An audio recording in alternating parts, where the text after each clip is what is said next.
ಹೊಟ್ಟೆ ಸಿತೈತೆ ಊಟ ಕೊಡಮ್ಮ ಅಂತ ಅಂದ್ರೆ ತಟ್ಟೆ ಎತ್ಕೋ ಅಂತ ಅಂದ್ರು. ತಟ್ಟೆ ಹಿಡ್ಕೊಂಡು ಕೂತಿದ್ರೆ ನೋಡಿ ನಮ್ಮಮ್ಮ ಹೆಂಗ್ ಬಾಯಿ ಬಿಟ್ಕೊಂಡು ಸೀರಿಯಲ್ ನೋಡ್ತಾ ಇದಾರೆ ಅಂತ. ನಾನು ಡೇನ ಎಂಡ್ ಮಾಡೋಕು ಮುಂಚೆ ತುಂಬಾ ಜನದ ಕ್ವಶನ್ಸ್ಗೆ ಆನ್ಸರ್ ಮಾಡಬೇಕಿತ್ತು. ತುಂಬಾ ಜನ ಕೇಳಿದ್ರಿ ಬ್ರೋ ಅನ್ಇವನ್ ಸ್ಕಿನ್ ಟೋನ್ಗೆ ಮತ್ತೆ ಪಿಗ್ಮೆಂಟೇಷನ್ಗೆ ನೀವು ಯಾವ ಕ್ರೀಮ್ ನ ಯೂಸ್ ಮಾಡ್ತೀರಾ ಅಂತ. ತುಂಬಾ ಜನ ರೆಕಮೆಂಡ್ ಮಾಡೋದು ಮೆಲಾಗ್ಲೋ ಕ್ರೀಮ್. ನಾನು ಅದನ್ನ ಕೂಡ ಯೂಸ್ ಮಾಡಿದೆ, ಬಟ್ ನನಗೆ ಅದು ಸೂಟ್ ಆಗ್ಲಿಲ್ಲ. ಸ್ಕಿನ್ ಅಲ್ಲಿ ರೆಡ್ನೆಸ್ ಆಗ್ತಾ ಇತ್ತು, ಮತ್ತೆ ಇರಿಟೇಷನ್ ಜೊತೆಗೆ ಡ್ರೈ ಪ್ಯಾಚಸ್ ಕೂಡ ಬರ್ತಾ ಇತ್ತು. ನಾನು ಒಬ್ನೇ ಎಲ್ಲ ತುಂಬಾ ಜನ ಆನ್ಲೈನ್ ಅಲ್ಲಿ ರಿಪೋರ್ಟ್ ಮಾಡಿದ್ದಾರೆ ಇದನ್ನ ಯೂಸ್ ಮಾಡೋದ್ರಿಂದ ಬರ್ನಿಂಗ್ ಆಗೋದು, ಇಚ್ಚಿಂಗು ಮತ್ತೆ ರ್ಯಾಶಸ್ ಕೂಡ ಆಗುತ್ತೆ ಅಂತ.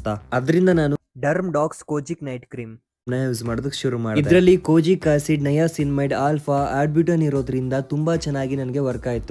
And it is approved by dermat as well. ಇದು safe and gentle on skin. ಯಾವುದೇ ರೀತಿ ಇರಿಟೇಷನ್ ಇರೋದಿಲ್ಲ ಮೆಲಾಗ್ಲೋನ್ ತರ. ಹಾಗೆ stubborn, dark spots, pigmentation, dark circles ಎಲ್ಲಾನು ಕೂಡ ಓವರ್ ನೈಟ್ ಅಲ್ಲೇ ಫೇಡ್ ಮಾಡುತ್ತೆ. ಸ್ಕಿನ್ ಟೋನ್ ನ ಬ್ರೈಟ್ನೆಸ್ ಮಾಡಿ ಹೆಲ್ತಿ ಗ್ಲಾಸ್ ಲೈಕ್ ಗ್ಲೋ ಕೊಡುತ್ತೆ. And also stable formalisation with low allergy risk compared to pharma kojic acid and infused with 10x rice water power and natural actives. ಅಷ್ಟೇ ಅಲ್ಲ, ಇದು suitable for all skin types. ನಿಮ್ಗೂ ಕೂಡ derm docx ಅವರ 2% ಕೋಜಿಕ್ acid night cream ಬೇಕು ಅಂತಂದ್ರೆ ಕೆಳಗಡೆ ಕಾಣಿಸುವಂತ QR code ನ ಸ್ಕ್ಯಾನ್ ಮಾಡಿ ಪರ್ಚೇಸ್ ಮಾಡಿ, ಅಥವಾ purple.com ಅಲ್ಲೂ ಕೂಡ ಅವೈಲೇಬಲ್ ಇದೆ, ಪರ್ಚೇಸ್ ಮಾಡಿ. ಅಂಡ್ ಡಿಸ್ಕೌಂಟ್ ಪ್ರೈಸ್ ನಲ್ಲಿ ಕೊಡ್ತಾ ಇದ್ದಾರೆ, ಯಾರು ಮಿಸ್ ಮಾಡ್ಕೋಬೇಡಿ, ಇವಾಗಲೇ ಗ್ರಾಬ್ ಮಾಡಿ. ಹಾಗೆ ನೀವೇನಾದ್ರೂ ಚೆನ್ನೈ, ಹೈದರಾಬಾದ್, ಬ್ಯಾಂಗ್ಳೂರ್ನಲ್ಲಿ ಇದ್ರೆ ಜಸ್ಟ್ 2 ಅವರ್ಸ್ ನಲ್ಲೇ ಡೆಲಿವರಿ ಸಿಗುತ್ತೆ. ಹಾಗೆ ಕೊಚ್ಚಿ ಮತ್ತೆ ಕೋಲಂ ನಲ್ಲಿ ಸೇಮ್ ಡೇ ಡೆಲಿವರಿ ಸಿಗ್ತಾ ಇದೆ.